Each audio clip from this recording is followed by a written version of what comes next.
window analysis for 26/9/2018. The first news item, enact strong law to cleanse politics. So there's a Supreme Court directions to what is being given to the candidates and also the party members.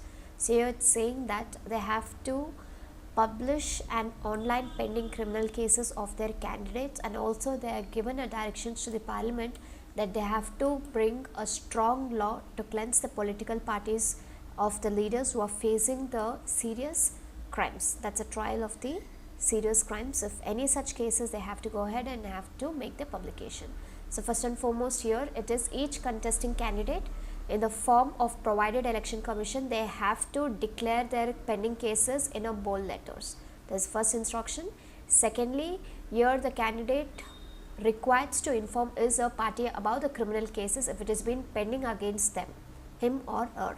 And the political party, they have to oblige that they have to put it onto the website so that the informations for what has been part of their political people, that has to be broadcasted in terms of putting onto the website.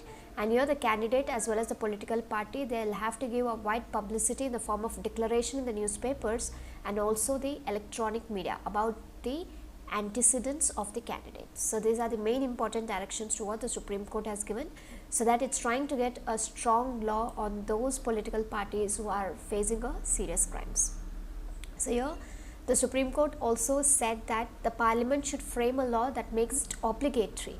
So this is one of the political aspects to what they are doing, as in heinous crimes such as rape, murder and kidnapping. The lot many, but only few has been named out here, and they should also be refused to give the tickets for any of the offenders to what they have done, and they would not be able to allow to poll for the parliamentary and also for the state assembly polls. So they should not be giving any of the tickets in written.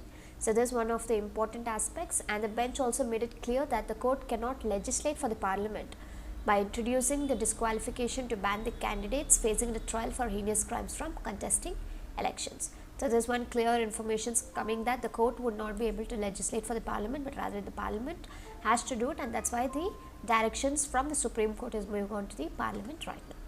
And apart from that, the Supreme Court also directed, as what we saw earlier, is that they have to divulge the criminal past to the Election Commission in block letters. They have to give a full disclosures for the cases to what has been pending against them, and in return they would not be allowed to enter into the polls for contesting as well. So this is about it. So now the parliament, they have to come up with the laws on the pertaining situations. The next one, NPAs with PSUs banks declining. So this is with respect to the NPAs, that the non-performing assets which has been proliferated throughout the public sector banks. So right now the recoveries of the loans has been happening, and it is tuned to rupees 1.8 lakh crores this financial year. And they were also highlighting on the IBC code which came up in the year 2016. The NCTL proceedings had actually seen a positive effect.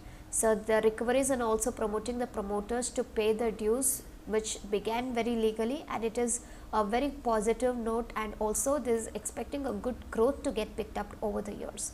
So here they are saying that the involvement of IBC is already impacting with a clear visibility that there is some changes with respect to the NPAs as the IBC code 2016 has come into existence. So this is about it. The next one, legislatures can practice law, says the Supreme Court. So here it was with respect to whether the legislatures then can practice the law, because most of them were practicing the laws in the Supreme Court and the High Courts. But right now the Supreme Court has said that there is no such bars where the legislatures have been doubling up as in lawyers. So they can go ahead and do it.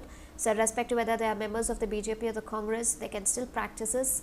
They can continue their practices in the Supreme Court and the High Court. And the Supreme Court also made it very clear that it was no conflict of interest if the MPs are allowed to practice in the Supreme Court and High Courts. So going forward, it is not an issue, they can practice the lawyer cases. The next one, the state seeks 5,000 crores special central aid. So whatever has been given here as a formatting, you have it in this particular piece. So this is the Chief Minister of Kerala, Pinarayi Vijayan. He met the Prime Minister Modi in New Delhi. As he met, this was a kind of an seekings and the demands to what has been put forth to the Prime Minister of India. So they are looking out for a special assistance of rupees 5,000 crores, which is a grant what they needed from center. The first thing. Secondly, to whatever the National Disaster Response Fund has given, additionally they are asking for 4,796 crores, which is in NDRF side. and here they want to raise the market borrowing, that is from 3% to 4.5%. They want this increase to happen, as they have to look on for more damages to what has happened. They have to ensure that the roads and other damages and reconstructions happens better, and they're also looking out for an additional loan of 16,000 crores, that is for the next 2 years, so that to whatever the damages happen, that would be as a reconstruction part. And here the 3,000 crores from the central road fund to repair the damaged roads. So again this is with respect to whatever the roads has been damaged, to repair them 3,000 crores is what has been additionally asked, and 2,500 crores to take up housing projects for displaced families. So here the housing projects would be taken with respect to 2,500 crores, and whatever the family and the family what has been lost their houses, they would be coming up with this 2,500 crores to give them it. And apart from that, they are also looking out for a hike of 10% in allocations under the CSS, that the centrally sponsored scheme. They want a 10% more hike on these aspects. So this is with respect to the seeking of 5,000 crores special central aid, and additional of all this amount is for having a reconstructions of Kerala, which was completely vanished in terms of floods which had happened in the month of August. So this is about it, and the entire thing you have it out here. The next one, unemployment among educated youth at 16%. So this is with respect to the unemployment study which has been come up, and here they made it very clear that though the higher growth rate is being seen, but it is not translated into more jobs. There's a lot of gap between the growth and also the jobs. So taking this into consideration, the government is formulating a national employment policy. So this is one of important aspects, and it was one of the study to what has been coming after the State of Working India 2018, which was released by Azim Premji University's Center for Sustainable Development Employment. So this is what the study has been talking about, the State of Working India 2018, and you have the comparison in jobs of 2011 and 2015. So if you see, the unemployment rate are into the highest peak out here. And here they were also talking about the divergence between the growth and also the job, which has increased over the time. So they gave a reference of 1917 to 1980s, where the GDP growth was around 3 to 4%, but the employment was around 2%. It was almost half of it and more than that, which used to be as a contribution for employment, but currently it's just 0.1%. So in simple words, it is, if the GDP is 10%, the employment is just 1%. So which means that there is no kind of connections, or it's not very close to what we had it in 1970s and 80s. It is almost like only 0.1% is what is being seen as a result in employment. So that's one of the reasons to why there's a divergence between the growth and also the job, which has not been matched properly. And there's also one of the important government data where they have taken, and they're saying that this employment has actually shrunk by 7 million when compared to 2013 and 2015. So this was an absolute decline to what they notice out here, and unemployment has risen to 5% overall. And more importantly, the young people with higher education levels are the ones who have been suffering an unemployment rate of nearly 16%. So educated youths are the people who have been under the unemployment rate, and which has been 16% of the population. And here we have a sector called organized manufacturing sector. So this is one of the sector which has a good number of jobs which is being grown, but this is completely dealing with something called an increase in the contract work, as they are looking out for a contract work under the organized manufacturing sector.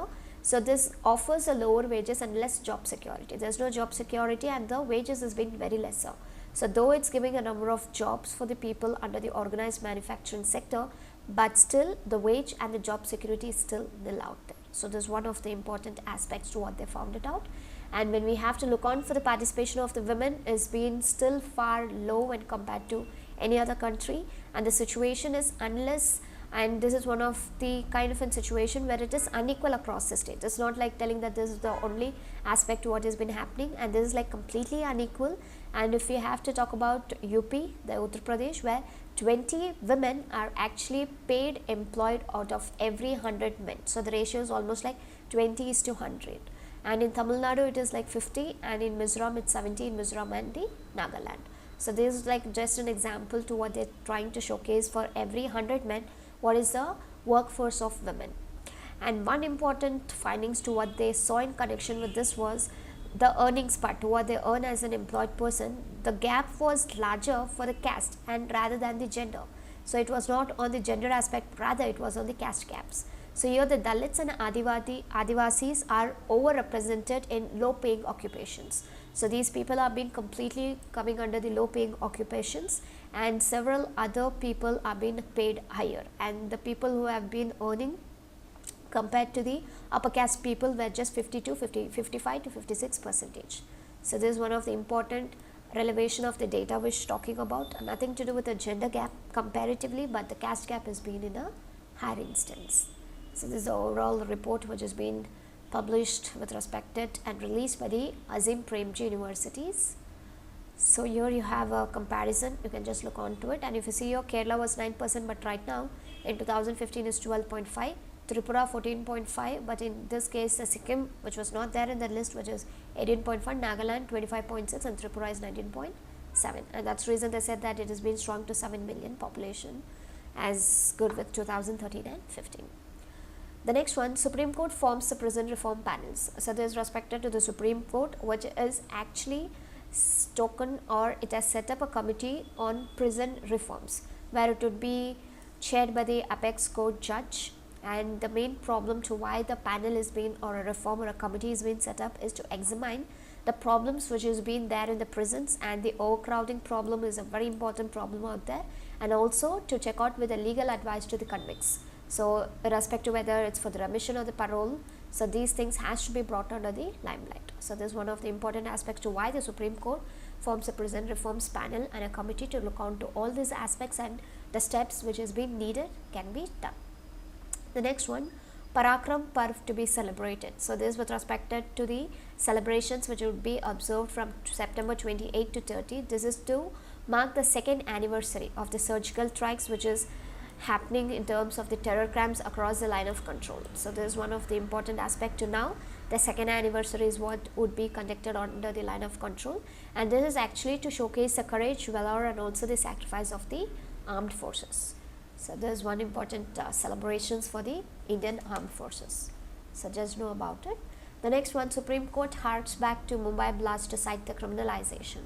So this with respect to the presence of criminalizations in politics. So this is one of the strongest felt during the 1993 Mumbai bomb blast. So when the Mumbai bomb blast would have happened, at that point of time, the Supreme Court came up with, and since right now it's come up with a 100-page judgment, and here they made it clear that it was a presence of criminalization of politics to what it had been there. And the blast, they are also saying that it was a diffused network of criminal gangs, police and custom officials and their political partners, which have actually brought the tremors of attack which has shook the entire nation. So it is purely the result of collaboration of all the dignitaries to what we just spoke about. So this is about it to what they are trying to tell. And apart from that, there was one important committee, NN Vora committee, to what the Supreme Court had referred on, and it said that the committee had actually submitted the report on October 1993 after the study, the problem of criminalization of the politics. So here it was also mentions that the committee and also the other agencies like CBI, IB, RAW had anonymously expressed that the opinion that the criminal networks was virtually running a parallel government. So to what we have as a government, the parallel government was purely run by all these criminal networks to what we just spoke on, and they were also talking about the connections of the money power with the muscle power. So this money power has developed a network of the muscle power, and this is what has been led to the politicians of criminalization, and this is also being used in the elections period. So this is one important aspects. And there were also few important kinds of references to what the Supreme Court had taken with respect to within the voices, where the people from the parliament also felt that there was a need to ban off the criminal politics. So the 18th report, which was being presented by the parliamentary committee to the Rajya Sabha in the year 2007, that is back in March, they were also feeling that the politics should be cleansed of persons with established criminal background. So this was something not very new to what the Supreme Court. Much earlier also in the year 2017, the parliamentary committee from the Rajya Sabha, they were also feeling the same thing, and they were echoing the voices against the criminal politics which has been happening. And the Law Commission of India, in its 244th report, even it said that instead of politicians have suspected links of criminal networks, it was rather the person's extensive criminal backgrounds who have began to enter the politics. So earlierly the people, they used to have links with the criminal networks. This was in an earlier case, but right now the people who are having a criminal background are the ones who are entering into the politics. So this was one of the important highlights of the 244th report of the Law Commission. And here the Law Commission also said that in the 10 years since 2004, there is almost of 18% of the candidates who are contesting their elections, either in the national or the state elections, they have the criminal cases against them. So there is almost like 11,063 out of 62,847 people who are contesting for elections. So this was one of the important statements and a report which has been coming from Law Commission. And again there was a electoral reforms by Goswami committee in early 1990s. So this also highlighted the crippling effect of money and the muscle power in elections. So to whatever the elections is happening in the parliament and assembly, it's a two effect. One is the money power and the muscle power. And how is this connection being developed with respect to criminalizations? So here this is what the Supreme Court is trying to tell about to what is the situation, and again the voices which has been heard from the parliament as well to look on for the disqualification of these members. But again you should know on what basis is the grounds for disqualification is being done. So here the legislation in the Representation of the People Act, that is RPA Act of 1951, it has an absolute specific grounds to disqualify, and those grounds are just Section A, Section 9, 9A, 10 and 10A. So Section A tells that, Section 8 tells that conviction for certain offences, Section 8A for corrupt practices, Section 9 for the dismissal for corruption or disloyalty, Section 9A when there is a subsisting contract between the persons and the government, and Section 10 is with respect to disqualification for the office under the government company. Section 10A, it's for the failure to lodge account of their election expenses. So these are the only grounds to what is being listed under the RPA 1951. So apart from that, there is no other disqualifications which has been noticeably seen, and henceforth we will not be able to disqualify the persons who have been having any criminal charges on them. So that's the reasons now the Supreme Court is telling that you have to come up with a strong law and ensure that the disqualifications or a bill which has been introduced further, which has to be make it more clear that the criminalization of the politics has to be taken from the representation levels. So this is about it. And the next one, S Bank forms a search panel to hunt for Kapoor's successors.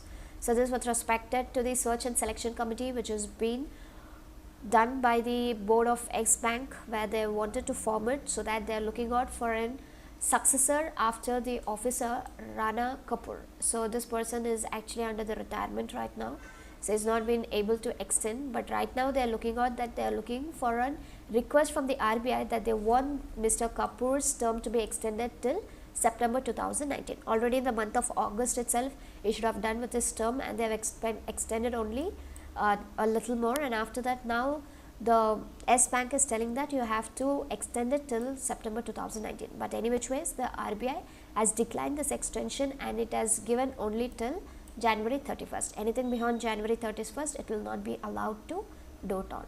And this search committee, what we just spoke about, this research and the selection committee, it should comprise of 3 board members who have been part of the nomination and the remuneration committee, and 2 external experts.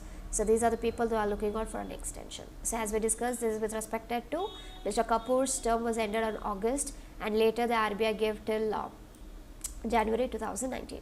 And here they are requesting the RBI for the 3-year extension of Mr. Kapoor. That's a board of S banks they wanted to have more. So that's about it. So basically search and selection committee has been set up. That's it. The next one, IL and FS, 40 group firms knock on NCLT doors seeking the relief. So this with respect to the infrastructure finance and also the leasing services, which has been facing a severe crash crunch, which we are knowing from couple of days in the newspapers. So it's again related to the same issue. So along with that, the 40 other group companies where they have filed an application with the Mumbai bench on the National Company Law Tribunal to seek a relief under the section 230 of the Companies Act. So this is one of the important aspect, and the rights issue, IL and FS and some of its subsidiaries are also being defaulted on the payments on the series of the debt instruments, and they are also planning for the rights issue to raise funds out of it. So this is one important aspect, and the company will seek all the shareholders to approve on the rights issue to what they have to raise as the funds. And they were also talking about filing an application, as we discussed, NCTL on September 24th, which was seeking a certain reliefs in connections with filing of a scheme which is under the section 230 of the Companies Act 2013. So it's not only with itself and also the other 40 companies, that's a group of companies which has to be compliance with the applicable law, and they have to take a necessary consent of the shareholders, accreditors and the board of directors for the relevant entities to what has to be done next. So and again we have the LIC, which is saying that the IL and FS would not be allowed to collapse, because here the LIC is the largest shareholder when it comes to IL and FS, which is almost like 24.34% stake, and then it has been followed by the Japanese corporation OSIS corporation, which is 23.54%. So this is a strong kind of a message which has been coming from LIC, saying that it will not allow the IL and FS groups to have a collapse. By hearing this, there was a surge of almost 12%, and this would not allow for it further collapse. So this was a kind of an suggestions, and also the put forth behind before the ILS, that's the IL and FS, where it's getting a strong backup from LIC. So this is about it. And the next one, Apex Court wants the government to fill the SAT vacancies quickly. So the government would be quickly filling the vacancies, and this is what the Supreme Court wants it, because the Securities Appellate Tribunal, which is a very important appellate body which has to file an appeal against the orders which all has been passed by the capital market, insurance and the pension regulators. To whatever these people pass the orders, against them the appeal has to be filed by the appellate body, and that's nothing but the Securities Appellate Tribunal. So now there is no such people, it's only run by one sole member, and this one is what is being brought by the Supreme Court by filing an appeal which was filed by the Quantum Securities. So as this Quantum Securities filed an appeal on it, that's the time the Apex Court highlighted on the fact that this is being managed only by a sole member, but in real it should be comprised of a judicial and a technical member. So we don't have this. And again under section 15L of the Securities, that's the SEBI Act 1992, specifies that under the provision to subsection 2 clause B, that every bench constituted shall include at least one judicial member and one technical member, but we have only a sole member to be as a technical member. So currently whom we have is KCG Nair, and is the only member at SAT, and due to a lack of quorum, the functioning of the appellate has been severely hit, because this would not be accepted, because at least two members, in sense one technical and one judicial, has to be there, but so far it was almost like a headless Security Appellate Tribunal. So that the forecasting, and it might impact the markets and also the reputation of the markets and investment climate in the country. So they will not be having any effective dispute redressals, and this is one of the important choice when it comes to the outboard investments. When these things are not being set up, then definitely we will not be able to do better when it comes to the securities part. So now it is looking out for an attention for the central government, so that they have to make the appointments as much as possible for the interest of securities market. So this is about it. And the next one, India ranks 158th in human capital score. So here this is with respect to India, which has been ranked 158 out of 197 countries in 2016. So it is far better when compared to 162 in the year 1990. So in 1992 the India's rank was 162, but right now it is 158 out of 197 countries. So what is this all about? It's with respect to the investments, to what India has been making in education and healthcare. So this, for the first time, scientific study was being undertaken for the levels of human capital. Then they got to know that India's position is that as there was no good investments in education and healthcare. So the nation is being placed behind Sudan, which is ranked like 157th, and ours is 158, was that to what is being in Sudan, and Namibia with 159 in the list, and the USA is ranked 27th, and China with 44th, and Pakistan with 164. And the South Asian countries which has been ranking is Pakistan with 164 as we discussed, Bangladesh 161, Afghanistan 181. So these are the countries who are being behind India, and a few countries in Asia which is fared better is Sri Lanka with 102, Nepal with 156, Bhutan with 133, and Maldives with 116. So this is one important aspects, and this study to what we are talking about has taken the references and also the analysis from the sources, that is government agencies, schools and the healthcare systems. So it's compiled all of it, and that's reason we would be able to know that what is the position of India when compared to the rest of the world. And one important findings as per the association between the investments and education. So this is actually an improved human capital in GDP. This was with respect to the policymakers who are ignored at their own peril. So the ignorance is what is being placed India at 158th in terms of investments in education and healthcare. So this was an important findings under the reports. So this is about it. And the question for the day, you have to tell to what is human capital. Secondly, meaning and the types of unemployment. So that's it for today, and these were the important news items for 26/9/2018. Thank you.